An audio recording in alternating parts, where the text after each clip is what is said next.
കണ്ണൂർ ചൂട്ടാട് അഴിമുഖത്ത് മണൽത്തിട്ടയിൽ ഇടിച്ച് ഫൈബർ വള്ളം മറിഞ്ഞു. 3 പേർക്ക് പരിക്കേറ്റു. ഒരാളുടെ നില ഗുരുതരമാണ്. വിശദാംശങ്ങൾ നൽകും സുനിൽ. ഈ മണൽത്തിട്ടയിലിടിച്ചാണ് വള്ളം മറിഞ്ഞതെന്ന് മനസ്സിലാക്കുന്നു. ഒരാളുടെ നില എത്രത്തോളം ഗുരുതരമാണ്? വേഗത്തിൽ തന്നെ ഇവർ ആശുപത്രിയിൽ എത്തിക്കാൻ കഴിഞ്ഞിരുന്നോ? ഷെഫുദ്ദീൻ, പാലക്കോട് നിന്ന് മത്സ്യബന്ധനത്തിന് പോയ വള്ളമാണ്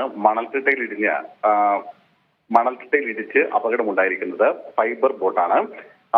ഇവർ മത്സ്യബന്ധനത്തിന് പോകുന്നതിനിടെ കടലിൽ വെച്ച് വലിയ തോതിലുള്ള കാറ്റും മഴയും ഉണ്ടാവുകയും മണൽത്തിട്ടയിൽ ഫൈബർ ബോട്ട് ഇടിക്കുകയും ചെയ്തു.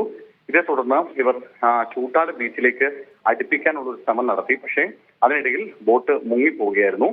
3 പേരെയും രക്ഷപ്പെടുത്തിയിട്ടുണ്ട്. അതിൽ ഒരാളുടെ നില അതീവ ഗുരുതരമാണ്. 3 പേർക്കും മറ്റു 2 പേർക്കും പരിക്കുണ്ട്. എന്തായാലും അതിൽ ഒരാളുടെ നില അതീവ ഗുരുതരമായി തുടരുകയാണ്. ശരി, സുനിൽ ഐസക്കാണ് കണ്ണൂരിൽ നിന്നും വിശദാംശങ്ങൾ നൽകിയത്.